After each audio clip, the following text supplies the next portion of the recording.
Welcome back to New Rockstars. I'm Erik Voss, and this is a breakdown of Secret Invasion Episode 2. Fury's got a home life, the Groot is loose, and Rhodey is ready to carpet bomb us back to when he was Terrence Howard. Who can we trust? We found so many details and Easter eggs and connections that you might have missed. And thanks to Rocket Money for sponsoring today's vid. More about them in a minute. And remember, New Rockstars is now 3 channels. This main channel for these Easter egg breakdowns, my channel, The Deep Dive, for deeper analyses of classic titles, and The Break Room, which is the new home of our Inside Marvel reactions in the Secret Invasion after show. So subscribe to all 3 and you can support us with some Skrull inspired shirts at nerdriot.shop. Okay, the episode opens in Brixton, a neighborhood in London. We actually saw a poster last episode for a Brixton Community Center Island Art series. And the mural on the walls of this community center may be depicting some of Brixton's Afro-Caribbean population, which it is known for. Actually, in 1981, the Brixton riots occurred when some of these young immigrants clashed with police, which had been using racist stop and search policies. So really setting this immigrant story in Brixton comes with some real-world historical parallels. But this is in 1997, which would be 2 years after the events of Captain Marvel in 1995. This would be early in Nick Fury's era of launching his new Avengers initiative before it would be shut down by the World Security Council leading up to the 2012 Avengers events. Fury deputizing these Skrull refugees might have been part of that first wave plan of Avengers on Earth. This would be where he would make mistakes he would improve upon with S.H.I.E.L.D. and the Avengers. And note that with every Nick Fury transition, he would build things like helicarriers and now Saber, aircraft, and spacecraft to take the fight more and more off the ground. Vara introduces Fury to young Gravik. In the new Avengers comics from 2015, Vara is the name of a Skrull-Kree hybrid, one of the Knights of the Infinite, who gets saved by young Avengers Hulkling and Wicked. Hulkling is also half Skrull. And Vara seems to be the same Skrull that Fury later marries, Priscilla Fury, played by Charlene Woodard. Now, Vara isn't listed in the credits, but this Skrull does have a similar height and voice to that of Woodard. His parents were killed in the last stand against the Kree. Aren't you forgetting something? Fury does the Skrull gesture of touching foreheads, which he did with Talos last episode, and we saw Talos do with his family in Captain Marvel. Vara says Gravik's parents died in the last stand against the Kree. In Captain Marvel, we learn that the Kree destroyed the Skrull homeworld of Skrullos after the Skrulls refused to submit to the rule of the Kree Empire. And we saw some of that destruction and the escape in the opening title imagery. Ever since, the Skrulls have been a nomadic race, but the Skrull and the Kree remain locked in a kind of shadow war that was hinted at in Spider-Man Far From Home. I thought Kree having sleeper cells was top secret information. Nick. Fury says, He's a child.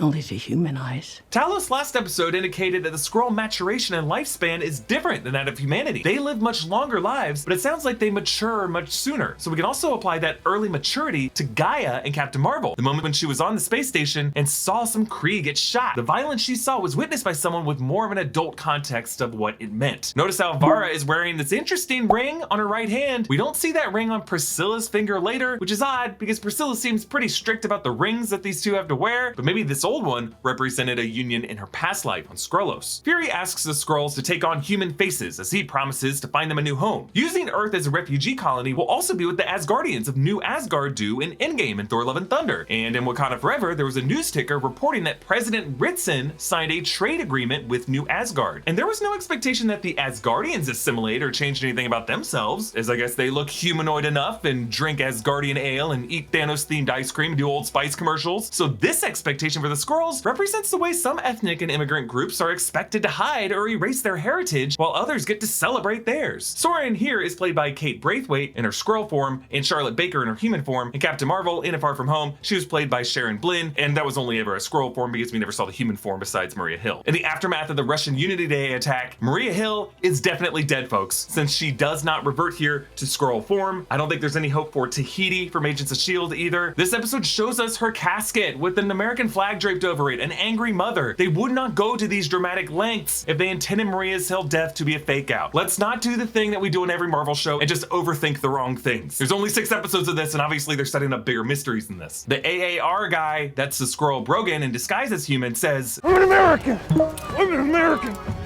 I'm an American! Yes, he says, I'm an American over and over and over again because Brogan really wants these Russians to think it was an American who did this to raise the tensions between these powers. The guy who grabs Fury shapeshifts back into Talos, and I just like visually how they use the rising window to help with the visual effect of the transition. Like by the time the glass is up, it's mostly just Talos, but with just a few final bits shifting left. Disguised as a blonde woman, Talos tells the Russian soldiers that finding a black American on a train from Moscow to Poland is less likely than finding aliens. Really pushing the aliens, Talos! I was reminded of how Eames in Inception uses a blonde woman as a disguise to trick Fisher, based on the woman in the red dress in the Matrix, and Inception also begins with a heist where? In a train car. But the sign on the seat behind Fury translates to Moscow to Warsaw, and the name of the train line translates to Soaring Owl, an owl being important imagery for Nick Fury as a statue for his hidden camera lens spying on Sonya Falsworth. Fury tells Talos about his childhood in Alabama, taking long train rides with his mom to Detroit and having to ride in a segregated train car and play a game called Tell Me Something I Don't Know. One time she said, "Tell me something I don't know about you and Susie." Me and Susie had a standing game of doctor. We've been playing behind Old Man Jackson's barn. Old Man Jackson, nod to Samuel L. Jackson himself. Fury explains that whenever he'd say a crazy lie, that would tell his mom that he was hiding a greater lie. This recalls a story that Nick Fury told about his grandpa back in Captain America Winter Soldier. Every week some punk would say, "What's in the bag?" What would he do? He'd show him.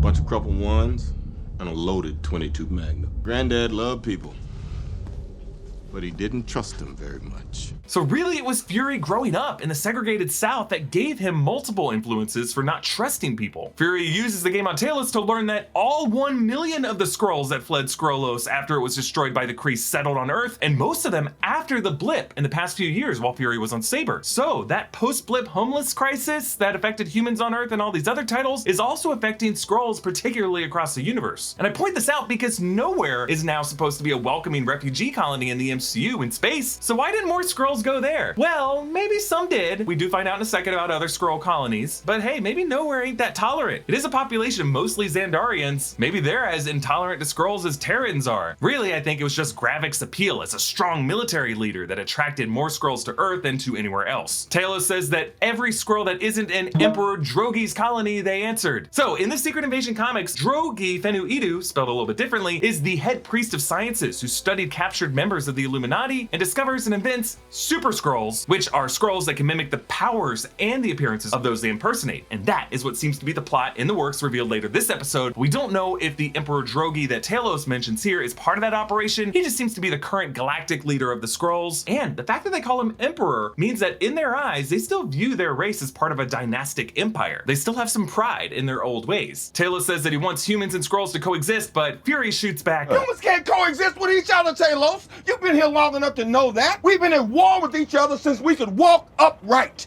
There is not enough room or tolerance on this planet for another species. Yeah, Fury's experiences with racism have set him up with pessimism for human tolerance, and you cannot blame him. Back in London, Maria Hill's mother, Elizabeth, oversees the transfer of her corpse draped in an American flag. There's another woman with her, dressed in civilian attire. I'm not sure who this is. Maybe a friend or a partner or someone provided by the US government to be a kind of grief counselor. Not really sure. But Fury having to face his grieving mother, for one, reminds me of Brody in Jaws facing Mrs. Keaton, but in the MCU, totally reminds me of Tony Stark having to face Miriam Sharp in Captain America Civil War. It's just rare that we meet the parents of these people that are killed in the conflicts. And it's what sobers up these MCU heroes to take responsibility for all their avenging. Also, Fury is back in the skull cap, no glasses, compared to the frames and the different hat he wore on the train. So far we see like two Furies. There's a lower status, humbler Fury outfit, and the more pointed confrontational look, where he's got lenses with special infrared sensors where he might be able to like detect more things about people. A news montage shows CUV News, a fictional outlet in the MCU that appeared on screens in Sword HQ and WandaVision. We learned some of the world leaders currently in the MCU, UK Prime Minister Pamela Lawton, NATO Secretary General Sergio Caspani, who seems to be that suited government figure who appears in the opening title imagery, and then FXN News, probably a version of Fox News, no doubt, hosted by Chris Stearns, a pundit in the vein of Sean Hannity, played by Christopher McDonald, who played Shooter McGavin in Happy Gilmore, between him and Bradley Whitford as Peggy Carter's boss from 90s Adam Sandler comedies playing MCU assholes. I love it. Gravik tells Gaia that he wanted to see just how much of Fury was left. It's just vapors. Old.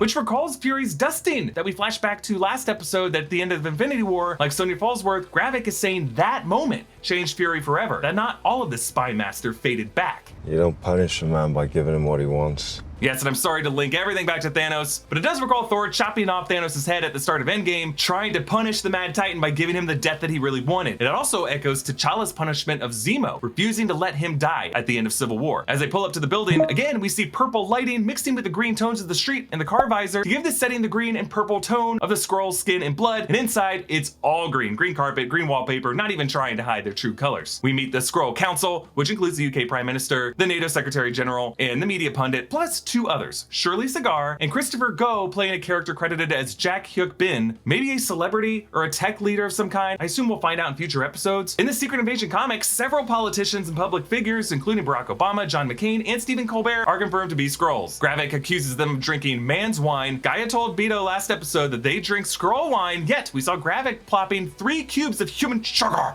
and water in his tea, but he didn't sip the tea, so maybe he was just wasting it. Gravik says he prefers dogs to humans because They don't lock each other up in cages. They don't pimp, poison. They don't go out of their way to degrade and destroy their own habitat. A naive reading of human history. It's the only reading of human history. what an indictment. Ultron came to the same conclusion, remember? It's interesting how Gravik nods to the conservative media pundit for lock each other up in cages, as that guy's talking points would have defended mass incarceration most likely, and as a resident of New Skrullos and in an irradiated nuclear plant, Gravik can see how destructive human industry is. But you know, really you should blame the extraterrestrial eternal Fastos for that one. Gravik makes his case in the Skrull language, but then switches back to English for I think it's a war.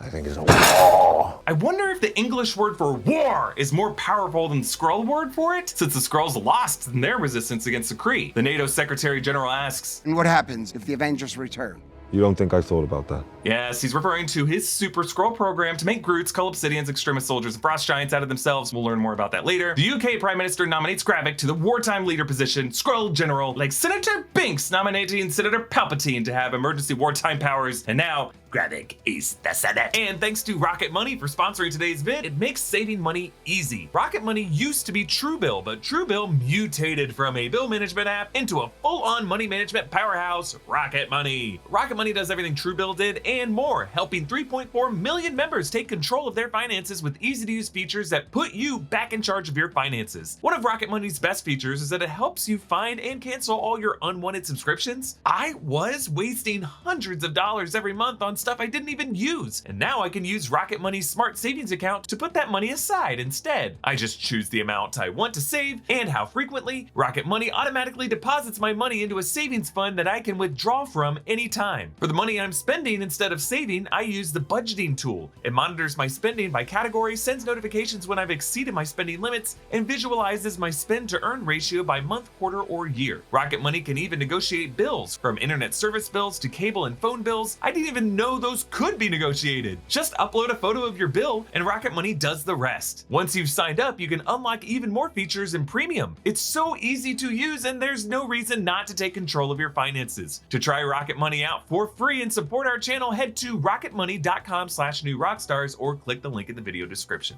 But interesting, Gravik allows Shirley to leave unharmed despite her dissension, which indicates that he knows Talos will learn about this and probably wants to draw Talos out. Gravik returns to the New Skrullos radioactive shantytown to a hero's welcome, and he tells this one woman, Without you, this wouldn't be possible. yeah, I feel like he's actually doing this for Gaia, like a kind of David Koresh cult vibe going on here, like maybe he's grooming another younger female to make Gaia feel less important. Either way, I don't think he really means when he says that without her he couldn't have done this. Gaia sees how Gravik is keeping her out of the loop, and she follows him and Pagon into an old reactor plant control room looking a lot like the one at Chernobyl. Here they're building these energy fields that I assume will radiate Skrulls into Super Skrulls. The process is being overseen by a couple named the Daltons. There is a Charles Dalton in the comics who's a member of the MI-13 who becomes a political liaison for S.H.I.E.L.D. I'm not sure if it's connected, but Dalton and Pagon talk about the failure of the recent harvests, which the subtitles capitalize the H on, suggesting that the Skrulls see this process of gathering donor DNA as a kind of sacred process, maybe something that they have a divine right to. Rhodey gets grilled by the other heads of state. The file photos they have of Fury on the screen include one of Fury when he was younger. Judging by the jacket, looks like a publicity still from Avengers Age of Ultron. And let's quickly break down his dossier. His aliases include nicknames listed on his wiki page: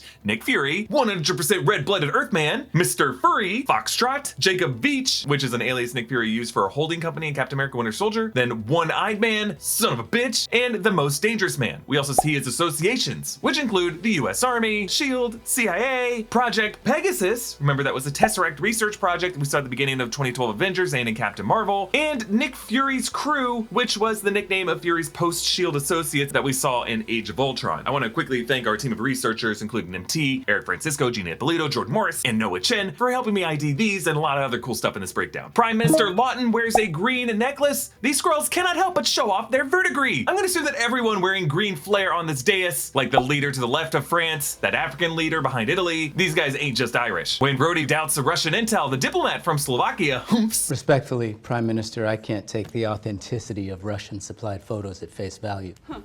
Slovakia rolls its eyes at me one more time, I'm gonna put on the suit and carpet bomb it. Rhodey went from the calm voice of reason in Tony Stark's Senate hearings in Iron Man 2 to speaking like the Boom Boom Phase 1 Iron Man himself. Rhodey reminds Fury that his other suit is made of titanium. The War Machine's suit branched from the Iron Man line at the heavily armored Mark II phase, and at that point, Tony was still building his suits from a gold titanium alloy. At the tavern, Fury has changed back into his business mode attire, glasses, and the fedora hat. And remember, these are the super spy glasses with augmented displays and infrared scanners, so Fury might be wearing them to detect things like an elevated heart rate to see if Rhodey is lying about being a Skrull. And that also might be why Nick Fury was wearing the glasses with Talos earlier on the train. He's only wearing them when he's trying to figure out the secrets of the person he's talking to. Rhodey threatens to hand Fury back over to the Russians. Forgetting your rank here, Colonel Rhodes? Now, Nick Fury's rank in the army was Colonel, but presumably former S.H.I.E.L.D. director and current Saber director might outrank whatever Rhodey is. At this moment, we still don't know Rhodey's title. I'm wondering if it's National Security Advisor, maybe Secretary of Defense, because he doesn't really have the charm or the diplomacy of a UN ambassador. Meanwhile, Toby Ziegler is Secretary of State. Rhodey serves Fury a bourbon, which Fury told Falsworth last episode was his drink of choice, and Fury warns Rhodey about a global network of spies.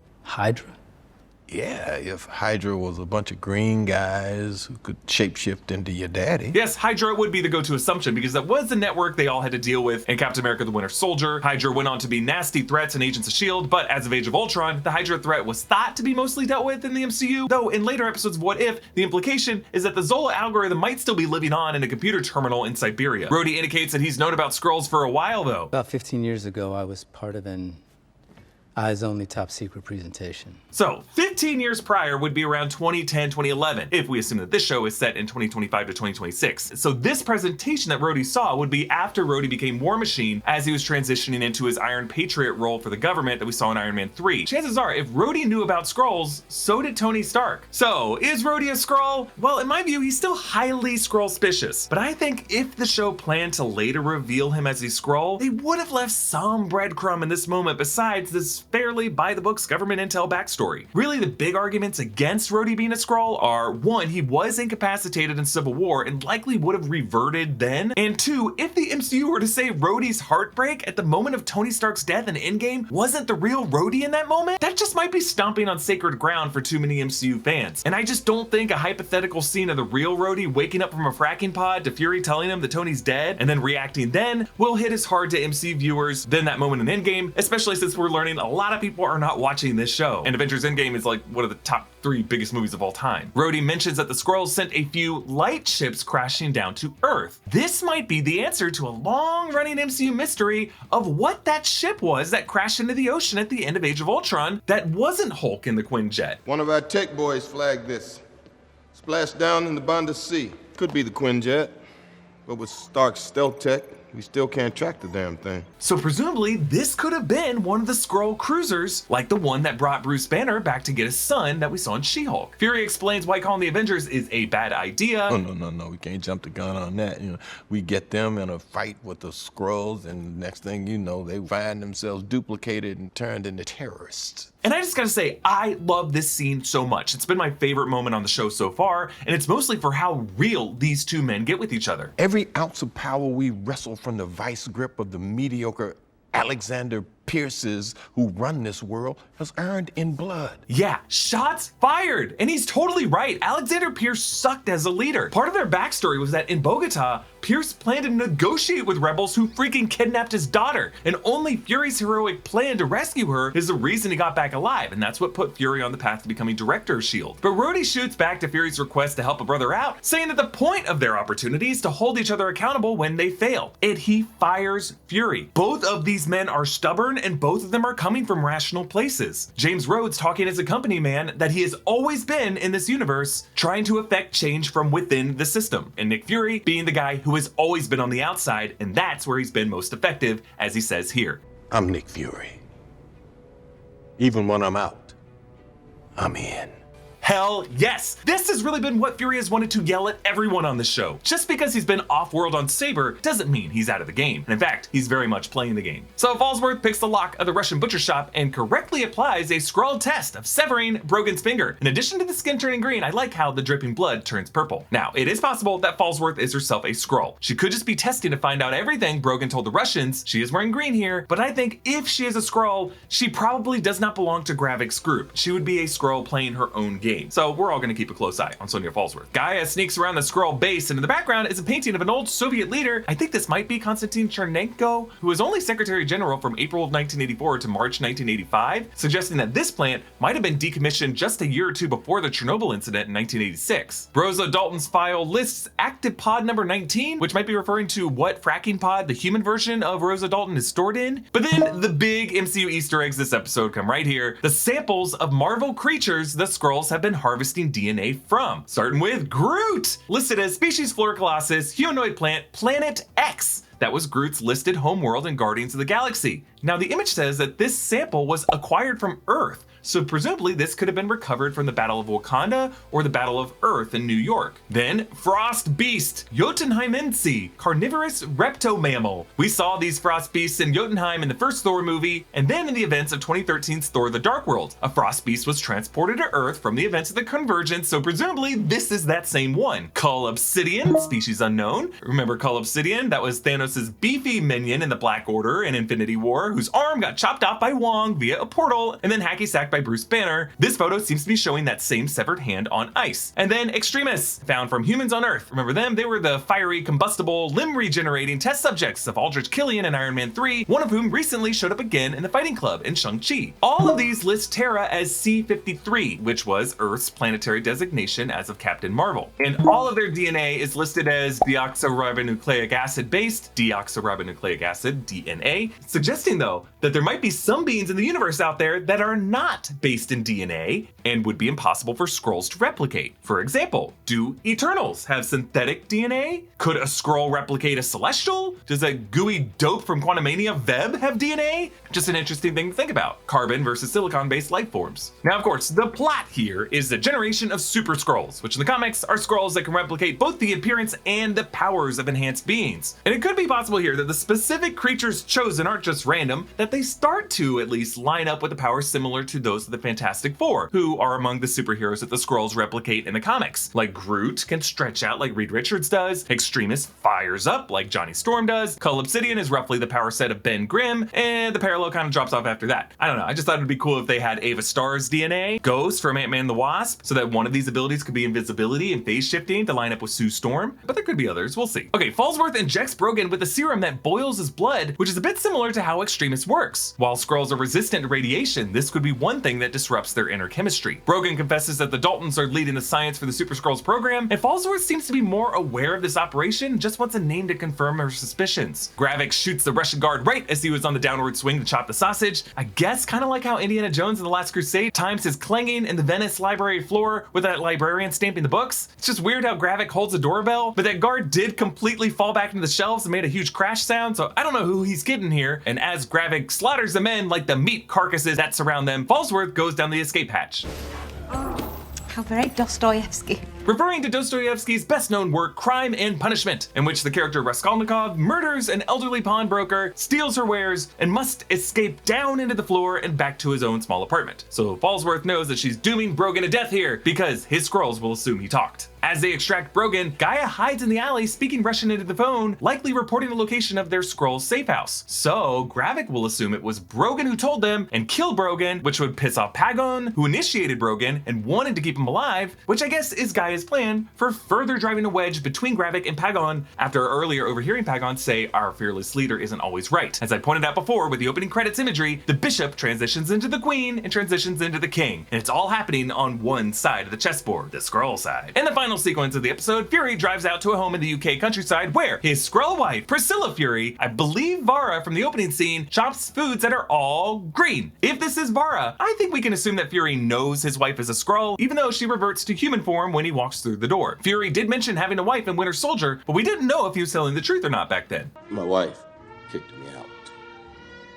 Didn't know you were married. A lot of things you don't know about me.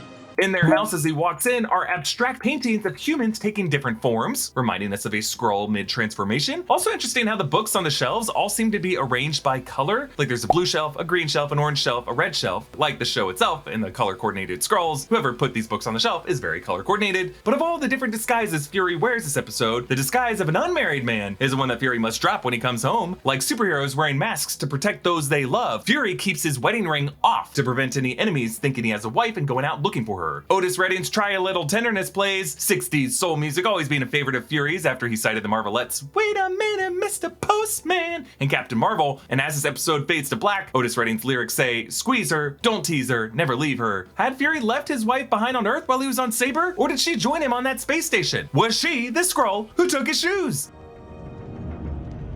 Got my shoes!